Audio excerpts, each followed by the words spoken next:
Hello and welcome to the Everything is Black and White podcast. It's time for the view from the opposition. This week it comes from Theo Squires from the Liverpool Echo and the Blood Red podcast. Theo, welcome back to the show. How are you keeping? Are you well?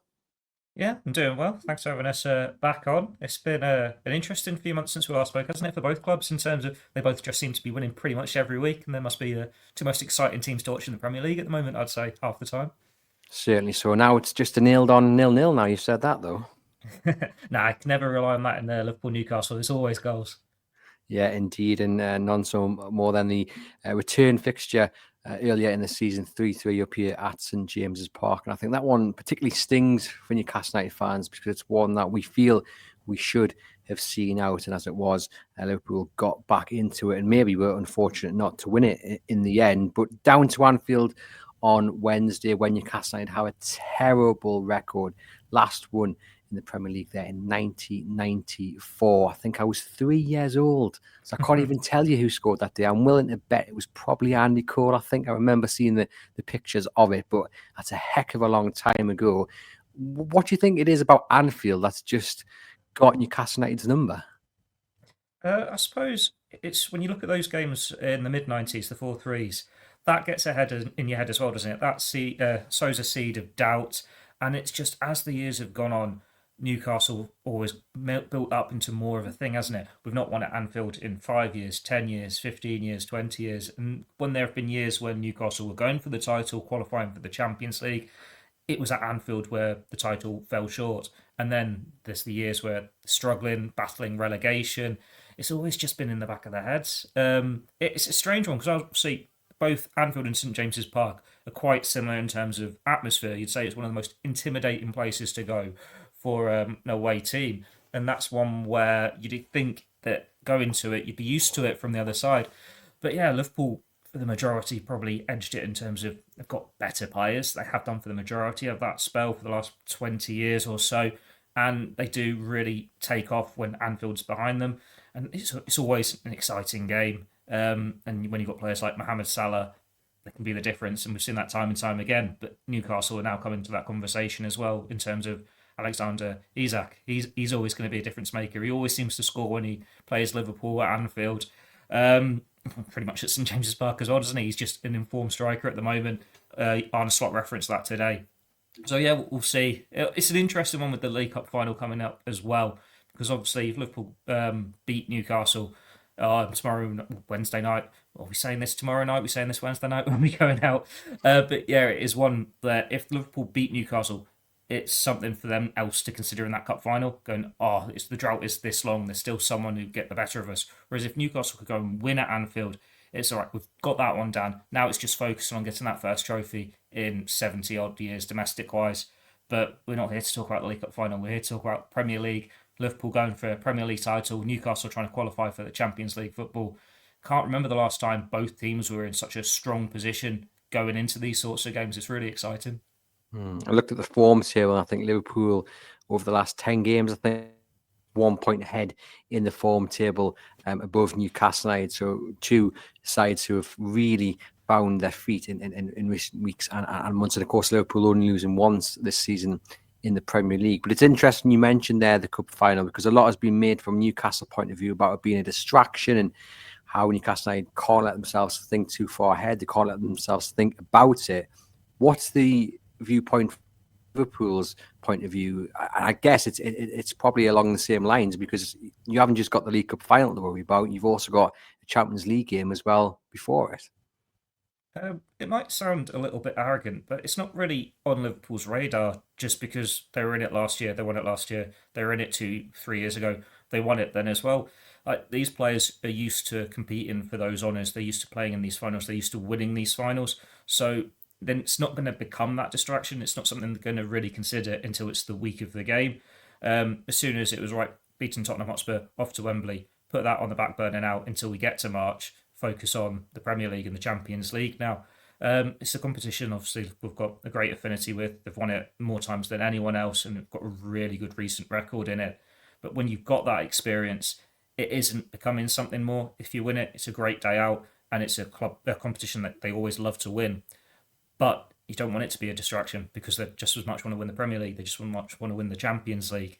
And that's the experience that comes into it. Because Liverpool have got this recent experience of winning trophies, then they can just put it to the side. They know what it takes. Whereas Newcastle, until you win that first trophy, I suppose it's always going to be something else. It's going to be something more. Like, you could go into that final and we lost 2 years ago. We don't want to suffer that again. Liverpool were in that situation when they won the Champions League in 2019, having lost 12 months earlier. Or it could build the pressure up even more and take its toll. It just depends on the strength of the mentality and the players. And obviously Newcastle have come up another level, I think, since the last in that final. Players are that little bit more experienced. And last year they probably would have been higher in the Premier League if it wasn't having to balance the Champions League exploits as well. Whereas now it looks like getting the Champions League for next season with the new format too. They're just going to go from strength to strength, and that will certainly be boosted if they could get that first trophy in however many years. Yeah, I mean, we'll speak to you in a time before the final, but I think you've summed Newcastle's kind of position up absolutely perfectly there about the importance of getting that first trophy in 70 years, getting the monkey off their backs, and then you can just feel comfortable when you reach a Wembley final. And I don't think it was like that a couple of years ago. Hopefully it's a bit more of a we belong scenario in a few weeks' time. But back to Wednesday, what are you expecting from Newcastle on Wednesday? You probably saw or at least read up on the Nottingham Forest game on Sunday. 4-3 victory in the second half was anything but a delight for Newcastle United fans. The first half was absolutely superb. So we don't, from Newcastle point of view, know which team's going to turn up. So I guess it's even harder for someone who covers Liverpool to answer that question. Yeah, I suppose the only thing you can expect is goals and entertainment, because you look at Newcastle since they get to the final, for the majority they've been playing really well, but then you get the Manchester City away defeat, and then you get that second half against Nottingham Forest. If you broke it down into the first half and second half against Nottingham Forest, 4 goals in 11 minutes against one of the best defences in the Premier League. We're at the Etihad, you're like, wow, that's something to take notice of. They've scored another. What is going on here? But then Forest come back into it. So it's just which Newcastle turn up. If they are raising the levels, because it is going to Anfield, a big game, you've got the final coming up as well, then it is going to be a really interesting, quite even game, I'd say, end to end, like the one at St James's Park, where Newcastle dominated that first half. They were deserving leaders, but unlucky not to win. Like, Liverpool really fought back well when Trent Alexander-Arnold came on, and a bit disappointed not to get the 3-2 just because of the position they were in that late in the game. But yeah, it's always slightly different at Anfield. So it's just which Newcastle turn up. Liverpool have to start well, and it's important to note they haven't been at their best the last few weeks. There've been lots of fixtures, balancing fatigue, a couple of injuries, and they still must motor on. But it's not the 100 miles an hour that you're just seeing under Jurgen Klopp with Arne Slot. It is, we'll do what we need to do to get the result. We don't need to burn ourselves into the ground. So yeah, that start is going to be very, very important, because I think, was it last year, Newcastle started very well in the 4-2 and Liverpool came back. We've seen Isaac score in these games before. Gordon always seems to get Trent's number. It's just, if those informed players start well, but then you've got Mohamed Salah at the other end who can not touch the ball for 85 minutes and then score one, set up one, and it's 2 goals to Liverpool. So yeah, it's going to be a very interesting game. It certainly is. Let's hear from the Liverpool manager now, who was asked what he makes of Newcastle United, and this is what he had to say. Obviously, it was 3-3 the first time you played, and they're just coming off the back of winning 4-3 against Nottingham Forest at the weekend. What does that tell you about them? That they can score a lot of goals, and that's what I was just talking to you about. They have so much offensive threat, and I think normally they are not a team that concedes so many goals, because they are very aggressive in defending as well. As I saw, out of interest, not for this game, but just out of interest, the semi-final they played against Arsenal. Now, we all know how well Arsenal is when it comes to attacking, also in defending, but in this situation in attacking. And they just kept them away from their goal with defending really strong, maybe a bit similar what we did at City. So defending with 10 or 11 players. So, yeah. They can score goals, but they're also able to defend really strong, and that's what makes them such a difficult team to play against. So he seems very aware of the threat Newcastle United carry. He was keen to point out as well that Alexander Isak is in excellent form, but also Newcastle have got other threats such as Anthony Gordon and Jacob Murphy as well. But it's interesting there, Theo, that he mentions that Arsenal game, because on the match preview, I've been very strong and said that For me, I want Newcastle to go 5 at the back and set up exactly how they did against Arsenal in the League Cup semi-final, because they just totally nullified the threat of Arsenal. Now, Arsenal, Liverpool, I think it's a totally different level. You've already mentioned Mo Salah, knowing Arsenal haven't got that kind of player at the moment with Saka out injured. I still think 5 at the back would work for Newcastle United. I think it would represent their best opportunity to try and just quieten down your attackers, who we know are very good. If Newcastle went for 5 at the back, how would you see that playing out? Well, it depends equally how Liverpool line up, because we don't know who's going to be up front. If they're going to play anyone up front, Diogo Jota's had his injury problems for a number of years now. That's well documented. I think Arne Slot said before or after the City game that he wasn't quite fully fit, and that was part of the reason why he was on the bench there. Darwin Núñez has obviously had that horrible miss against Aston Villa last week. Slot criticised his reaction to that. Didn't get off the bench against City either. Gakpo's been injured for a few weeks. He's only just come back. Diaz has been a false nine at times, and it's not been amazing most of the time. Like, it's been had some great moments by Leverkusen in the Champions League, Tottenham away in the 6-3, but most of the time it's not quite clicked the same way. You're relying on Salah and Diaz. So 5 at the back could be a way to make sure you've got that ability to defend against Liverpool, but you don't have a clue who the centre forward is. If they're going to have someone who's in the box, who's harrying those centre backs. Like, they could even put the 2 number 10s in again, like they did against Man City with Szoboszlai and Curtis Jones, and just try and control possession. And if they're in charge of that midfield battle, it doesn't matter really. You've got those 3 centre backs. Like, you're going to have to defend pretty deep and be really solid for 90 minutes. And obviously Newcastle can do that. They've got quality defenders. But then you've got the nerves from conceding 3 against Nottingham Forest. It's like, can we go to Anfield and keep a clean sheet, hit them on the counter-attack, use that pace of Gordon, Murphy, Isak, and get a 1-0, 2-0. But Liverpool are a little bit more controlled under Arne Slot. They are patient. They do pick their moments. They can pick out the passes. They've struggled at times against that deeper block. We saw it against Manchester United, Nottingham Forest, where they lost at Anfield, Fulham, Plymouth Argyle in the FA Cup. So it just depends what Liverpool turn up. Anfield under the lights, the fans are going to be behind them. It'll be very interesting to see how both teams set up, because it's going to be a completely different game if it's 5 at the back for Newcastle, or if Liverpool go with these 2 number 10s, because that just floods the midfield. Whoever gets hold of that possession, there's only so long you can hold out against Liverpool defensively. You have to be at the very top of your game. Newcastle have it in the locker. They were superb in that semi-final against Arsenal. They've been brilliant since just before Christmas, haven't they, winning most of these games? But then if they turn up like they did at the Etihad, Liverpool could run riot.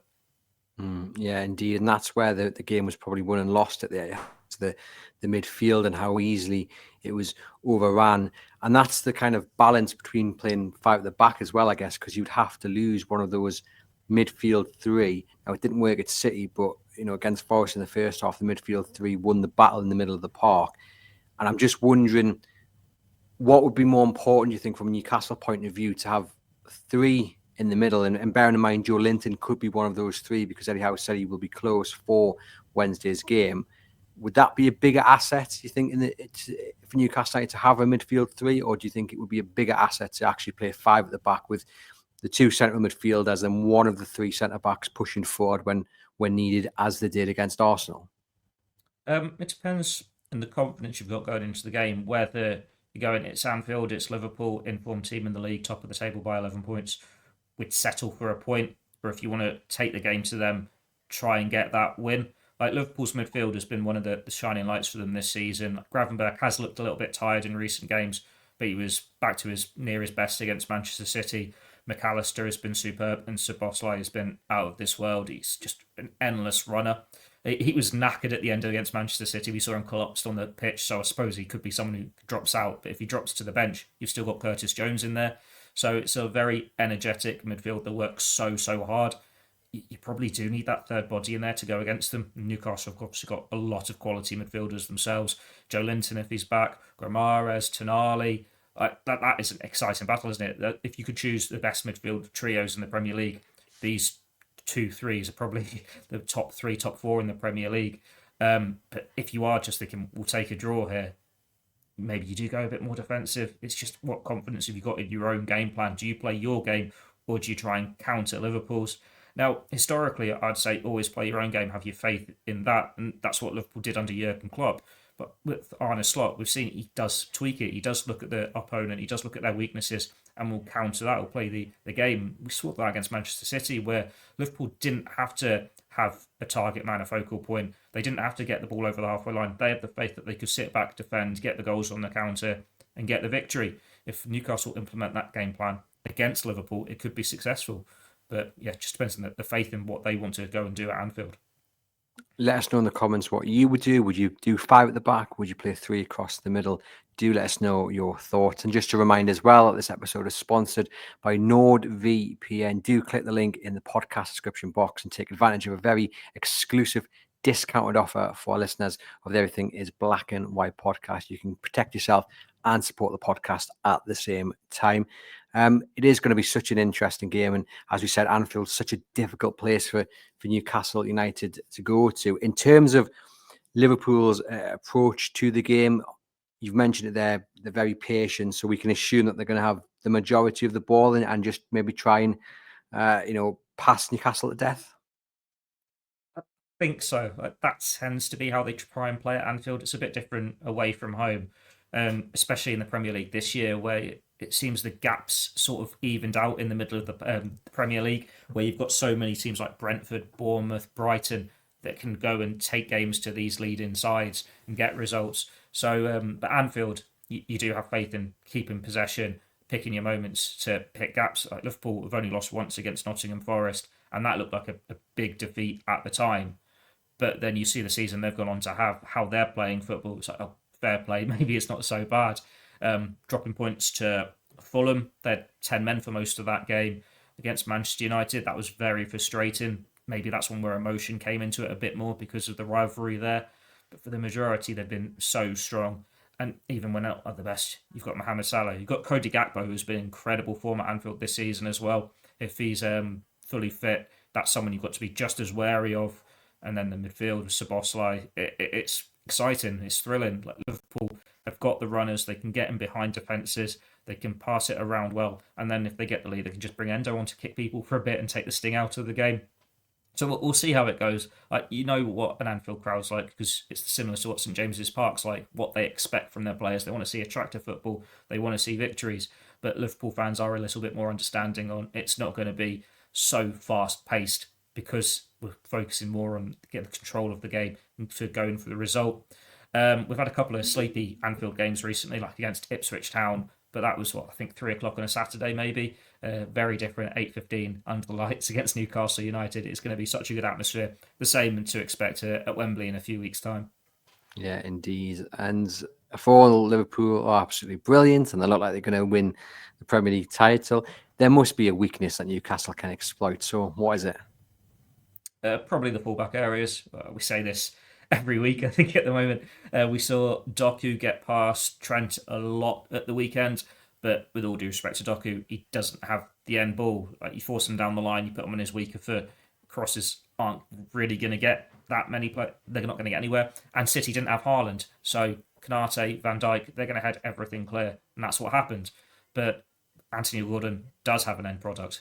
Murphy does have an end product, and Isak is just a perfect all-round striker. He's good in the air, he's quick, he can get onto those through balls in behind the defence, he can hold it up in the gaps between the midfield and the defence, and he can get on the end of crosses. So if you get behind Trent, you get a cross in, he's going to have a great chance. And it's same with the other flank as well, because Andy Robertson's not having the best season. He's shown glimpses occasionally. He'll put in a good performance, but then he's poor for the next 3 or 4.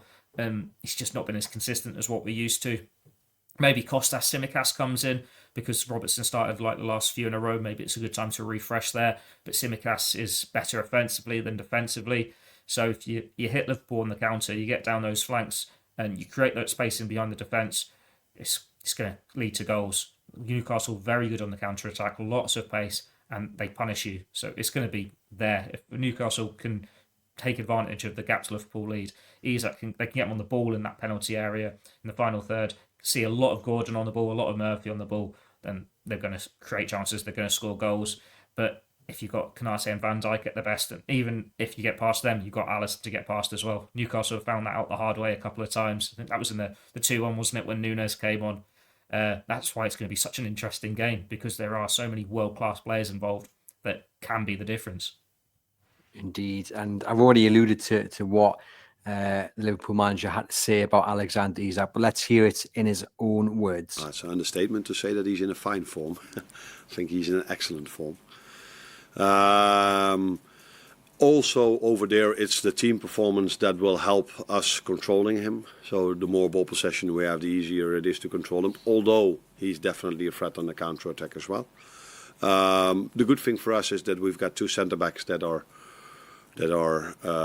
probably one of the best players that are able to play against him. I don't say this in perfect English, but what I mean with that is that we've got two very, very, very good centre backs, and that's definitely what you need if you face a striker with the quality of Alexander Isak.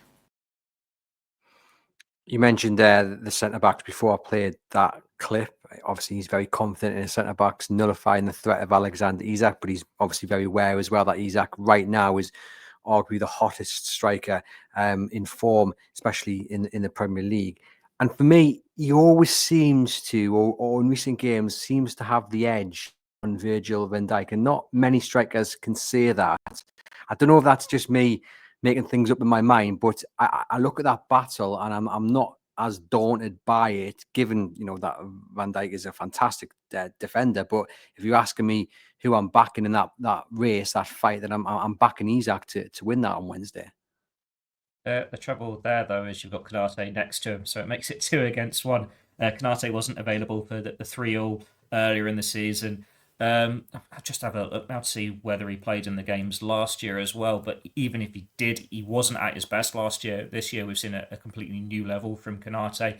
So when you've got those two man mountains that throw the bodies in front of everything, win everything in the air, they just read the game so well. It makes it harder. But then Isak's used to this. This is what football is these days, that lone front man against two centre-backs. He knows the challenge, and he's got the better of Liverpool before. It would have been Joe Gomez at centre-back and Quansah at right-back for the 3-3. Quansah isn't a right-back, so obviously Gordon was going to give him a bit of a torrid time there, but Gordon gives Trent a torrid time whenever they play anyway. Gomez, I think that was only just after he'd come back into the side. He tends to need a couple of games to get to his levels. But Konate was brilliant against Man City. He's got back to his best after injury last month. So it is an informed centre-back player, and against the informed striker in the Premier League. It'll be very, very interesting to see which one of them gets out on top. But then Van Dijk is in great form as well. Like, he is the player that has won the Premier League with Liverpool and with a couple of others. He knows what it takes when you get to this point of the season, and he's rightly been heralded as the best centre-back in European football again. Be very interesting to see. But I will give Isak the praise that I'd love to see him in a Liverpool shirt. I know Newcastle fans are going to hate to hear that, going to want to see him stay at the club, be firing the goals to get them competing in the Champions League next year. But you look at what Liverpool are lacking for as a number 9. That is what you need, that prolific all-round player. And that's the biggest compliment you can give him, because I'm sure every single opposing fan in the Premier League will say the same this season. He's had the injuries in the past where you think, seed of doubt there. He scores goals, but what's the point if you can only have him for 2/3 of a season? But this year he's been virtual ever present. He's going to get comfortably over 20. Could easily hit that 30-goal barrier. What a player! He's certainly one that terrifies you. Yeah, he's absolutely brilliant. But if Liverpool wants him, you're going to have to find, I would say, at least 150 million just to start the discussions, and that might seem like a lot of money, but he is that good. He's under contract, unless he forces the issue, which I don't think he will do. Newcastle United are in a good position. And then even if he does force the issue, Newcastle United are still in a good position because of the length of contract that he's currently under. So he may well have suitors, but I don't think he's going to go anywhere, especially if Newcastle manage to get into the Champions League. Is there anyone else that you look at and you think, I don't really want to see him play on Wednesday from a Newcastle point of view? We probably said it on the podcast before the last game, but Anthony Gordon always scores against Liverpool. There's always the narrative of former Everton, bored Liverpool fan. We know what nearly could have been in the summer with the Joe Gomez swap deal. He just always raises his game when he's against Liverpool. He loves facing them. He loves scoring against them. And Trent has been a bit up and down recently. He's only just back from injury himself. So yeah, if Gordon's on form, getting the better of Trent Alexander-Arnold, you do wonder if that could be a little bit of a one-sided battle. But then Trent always seems to, when he's had a sticky spell, come out of it and then just put in a great performance against someone. So maybe this is the game where he puts it to bed and goes, yep, I can defend. I can have the better of Anthony Gordon. We'll see. But then even you take those forwards out of it, the midfield's they're so good. I've said how much I respect the Liverpool midfield three, but that Newcastle midfield's right up there when Joe Linton's fit and firing, Tonali, Guimaraes. So exciting to watch. They are the Premier League team that I've enjoyed watching most as a neutral this season, Newcastle, because it is exciting football. There's lots of goals and there's quality players. You go through that team, and as I said with Isaac, you're like, oh, wouldn't mind him in the Liverpool team, wouldn't mind Gordon, wouldn't mind Guimaraes, wouldn't mind Tonali, wouldn't mind Lewis Hall. There's just so many quality players. And when you've got that many quality players, you're probably not going to lose them because that means they are ready together to be part of something and take those next steps. Credit to them because it has been a nice journey, I suppose, for them last couple of years. They just need that first trophy to get that next step, to get the monkey off the back, to compete for honours more in the future. And if they get back in the Champions League as well, it's going to be so interesting next year. I keep saying how interesting it's going to be. But you think, well, Arsenal going to need a number 9 in the transfer market. Liverpool going to probably sign a few players, even more if Salah's out of contract and goes, Van Dijk or Trent. Manchester United are going to need to spend. Chelsea are going to need to spend. Manchester City are going to need to spend. It's up for grabs next year. So if Newcastle get in the Champions League, money to spend there, build a squad that can fight on both fronts, it's going to be a free-for-all to see who can get them to the top 4 next season. Looking forward to it because the Premier League is just so exciting at the moment with all these teams going for European places with such world-class footballers. So interesting, so enjoyable to watch. I'm smirking because you mentioned Manchester United in that conversation. I don't think any team with ambitions of being a regular top 4 side are too worried about the Red of Manchester at the moment. But yeah, it is going to be a fascinating game on Wednesday. Let us know then, Theo, your score prediction. How is it going to go? Last year was 4-2, wasn't it? Oh, should we go for another 4-2? I reckon there's going to be goals. Liverpool haven't actually kept that many clean sheets recently. I know they're brilliant against Man City defensively, but they're not going to sit that deep against Newcastle. So yeah, we'll go for a 4-2. Maybe if Newcastle are at the absolute best, we'll get a 4-3, a throwback to those 90s days. But you just think Liverpool, they've been so good this season. Anfield, otherwise, they should have enough to get the win. But you can caveat that by even if it's, say, Liverpool, Newcastle fight out and then saying 3-3 draw again like they did earlier this season, that's still Liverpool with a comfortable lead at the top of the table. It'll probably get to that point in the season where they can manage it more carefully, where they don't need to go out more to go free-flowing wins. It can just be about getting points on the board and see it over the line in terms of the Premier League title. But yeah, depends what Liverpool turns up, depends which Newcastle turns up. Well, I've gone for a 2-1 victory to Newcastle, as I explained on the match preview. I'm usually like daunting or fearing this kind of fixture, but I just think the underdog tag will have coming into this game will play into their hands. Can you just though explain to me what happened against Wolves and what happened against Villa, particularly Wolves? Because in that second half, I think many people thought Wolves were really unfortunate not to at least go away with a point. Yeah, I said on the Blood Red podcast, a better team than Wolves punishes you. On another day against a different side, you draw that game, you lose that game. Liverpool just didn't turn up in the second half. They had a penalty show, I think, overturned. They had a goal disallowed. And then they just didn't do anything. And Wolves kept getting in behind them. They didn't really create that much, but they don't have the quality of a Newcastle United. So that's why there's a bit of anxiety there. But then you could put it down to just being one of those sleepy fixtures that all sides have when you're against one of those lesser sides. It's different. You do raise your game when you're against the bigger teams in the Premier League. Aston Villa was a strange game as well because first half they created plenty of chances and they looked so good, but then they went in behind at the break. And then it was just it's pretty even in the second half. This is what I mean though. Liverpool have been leaky at times defensively. They had to change the game plan to be so defensively solid against Manchester City, and that's not something they're going to do at Anfield. So there are gaps. If you score first, you start well. Liverpool still respond well. They've got the fans behind them, but then you're in control of the game. You can set the pace. You can either get hold of the ball or you can defend deep, hit them on the counter attack. So yeah, Liverpool haven't been at the best. They're still been getting results. So it's just waiting to see if it's because the fixture list has been so intense, like 5th game in 15 days. Before that, you've got the festive period. Is it just get to the end of this, then you've only got one Premier League game for a month, so you can regroup for March, April and the run-in? Or are the little cracks starting to emerge and Liverpool now just trying to manage it in the title race because with the pressures on as well? Like, they've got a bit of breathing space from Arsenal losing to West Ham, and the gap could increase on Wednesday night when you think Arsenal are away at Nottingham Forest, but there's still that pressure when you're going for a Premier League title. And there's even more pressure when you think it's in Liverpool's hands. If Manchester City were breathing down the necks and Manchester City win the title, all Liverpool fans would go, right, fair enough, we've been here before, we know what to expect. It would hurt that little bit more if it was Arsenal coming back, because that would be Liverpool throwing it away. This should be their title. It's in their hands. The only reason they don't win the Premier League this year is because of their own undoings. So let's see how they come through this sticky patch. And Newcastle is the end of that really intense run. So be good to see how they follow it on. Because we saw it back in December when they did well against Manchester City. They did well against Real Madrid. There was a little bit of a drop-off after that. And I think that was when we saw the 3-3 at St James's Park. So it's right, you've had this great win against Manchester City. How do you follow it up? Indeed. And if you're a Liverpool fan and you've somehow stumbled across this podcast, just going to remind you that a few years ago, Newcastle had a 12-point lead around about this time in the season at the top of the Premier League and threw it away. So it's not all done and dusted yet. But actually, I don't know if I want to say I hope it doesn't happen to you, because I'm not really that fussed. I just hope we beat you on Wednesday.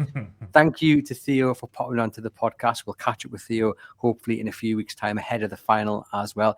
Thank you to you guys for watching and listening. You know what to do by now. Hit thumbs up, hit subscribe, leave us a rating and review. Click the link in the podcast description box to get an exclusive offer on your NordVPN plan. And for myself, I will see